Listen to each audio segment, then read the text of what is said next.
that you have had good food, and we're gonna start with our third speaker right now. So growing up, I'm pretty sure that we have heard a lot of familiar questions by our parents. Why don't you go to sleep? Why are you always on your phone? Or why don't you do your homework? Today, our third speaker, Vali, is going to talk about her story in connection to another familiar question by our parents. Why don't you smile more?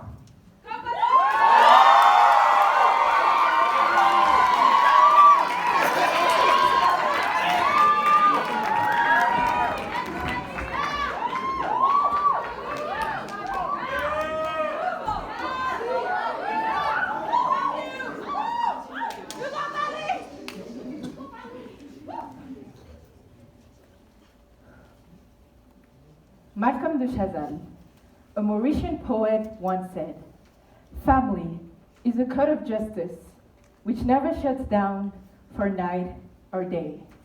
But I want to ask you a couple of questions. What happens when your support system becomes the main source of your pain? What happens when your culture is against the only thing that could help you? What happens when people tell you how to feel to protect their own sanity? These are questions that I would like to answer today. To help you understand why I'm standing here, let's start a journey together. To put a little bit of context, let's say that I didn't grow up in what you may call a regular type of family setup. I grew up in a blended family. In my family, there are many of us, more precisely 16 of us. But it wasn't always that chaotic, so let's go back a little bit. 2003, I was born in a family of 5, 2 parents, 2 brothers, nothing special. 2005, 3 parents, 3 brothers, and 1 sister. 2014, 4 parents, 7 brothers, and 1 sister. 2016, 5 parents, 9 brothers, and 2 sisters. And that's how we got here. Are you guys lost and confused right now? Well, that's also how I felt. But how did we get here? I wouldn't know how to explain it, but something that I know is that I've always viewed my family as my superpower. I just felt like I had a whole soccer team behind me, 11 players ready to catch every ball that could be thrown at me. And I also had the chance to have 5 coaches guiding me and showing me the way. I always thought that being surrounded by a huge family meant that I was never going to be alone. But little did I know that it would also be the source of my loneliness and my lack of confidence. Now, imagine this. Imagine having someone telling me, "Vali, meet this person, treat them as your own parent, and they will treat you as their own child. Give them all the love that you can, and they will do the same." One thing that they didn't tell me is that love doesn't necessarily last forever, and people eventually leave. As a kid, you cannot really do anything about it. So what happened is that my parents divorced when I was 2. And I don't know if it's because I was too young or maybe because 90% of my surroundings had divorced parents, but it didn't hurt that much. What hurt is what came after. After that, I was introduced to my second mom, and I learned how to love her as such. She became a part of my life. 10 years later, that part of my life was taken away. I was told that she was not going to be my second mom anymore, and that I was not going to be able to see her that much. And once again, there was one thing that didn't tell me. No one told me what I was supposed to do with all the love that I have for her. I was just so frustrated because one day she was my mom, the next day she wasn't. Was I supposed to just switch off my feelings like you switch off the lights? Well, that's what they told me. 1 year later, I was introduced to my new second mom, a new woman that I learned how to love with my whole heart, a new person that I allowed inside my life. The issue was that I was now walking around with that constant fear that everyone was temporary, that everyone was eventually going to walk away. And I just had to be ready for that. At that point, a timer was set, but I just didn't have any clue. You know that image of a bomb ticking, and then the ticking just gets louder and louder and louder until you hear the boom? And at that moment, it's already too late to do anything. Well, that's exactly what happened. Something started growing inside of me. And I cannot tell you when it started, but I can tell you that this feeling was really good at hiding itself. Silent, discreet, sneaky. And it eventually exploded last year. Boom. It was during my senior year, and apparently it was supposed to be a thrilling experience. Graduation, college, fun, but all I felt was numbness, emptiness, and sadness. My family thought that it was something that every teenager went through.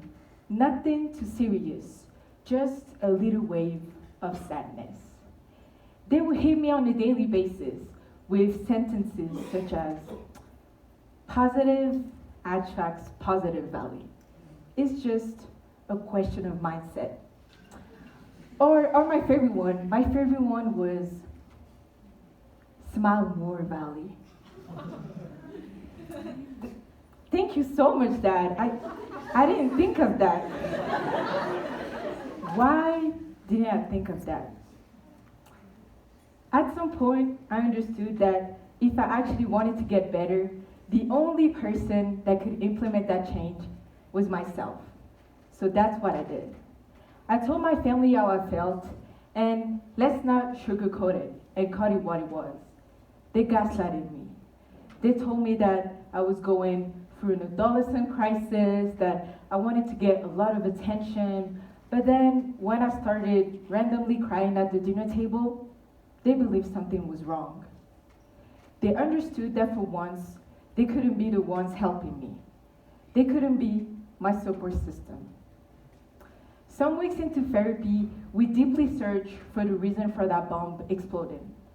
We looked through all my relationships, and it turned out we looked too far, because it all came down to the very first people I met, my family.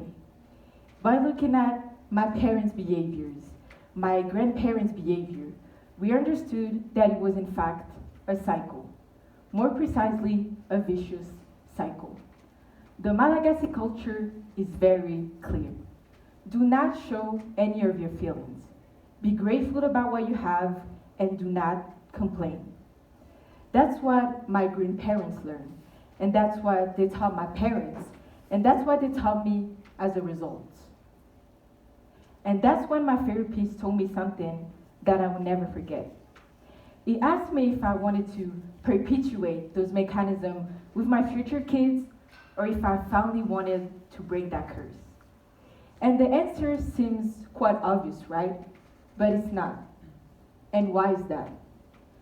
Well, because when you've been in the same spiral for years, it is not easy to let go. It is not easy to tell yourself that you can actually get better. It is not easy to tell yourself that the choice is yours to make, and that no one's stopping you from being happy. The reason that made me do it was that thought of better things coming right after. That idea of happiness. What I want to emphasize is that our parents were born in another time. And I can even say in another world. We have to acknowledge that the norms were different. Everything was different. At the beginning of the speech, I asked you this question. What happens when your support system becomes the main source of your pain? Well, my answer is the following. Reverse it. Change it back. Cutting your family is not the answer. Tell yourself that your parents didn't wake up and think of ways to damage and hurt you.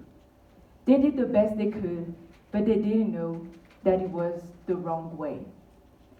As a child that grew up in a Malagasy household, I heard a lot of things such as, when I was your age, I was not crying over lovers or friendship. I had to do this and this and this. And I know that some of you can relate to what I just said. And if you don't, let's ask ourselves, why? Why is it that some of us can talk about everything with their parents, even sex, and that others cannot even cry in front of their parents without being scared of being yelled at? This is not okay. For this part, I want to talk to my African community.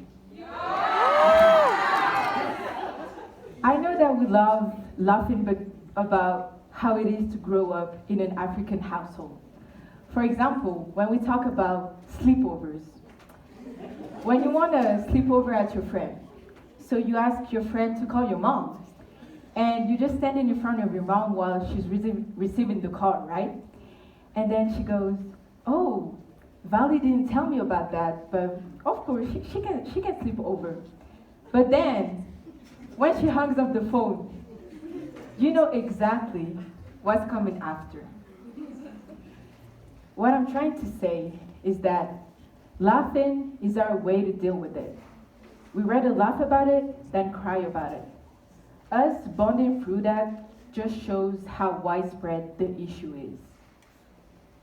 What we have to understand is that if we do not feel comfortable in any type of situation, it is our duty to get out of that situation. No one's going to show up and save you. You need to be your own savior.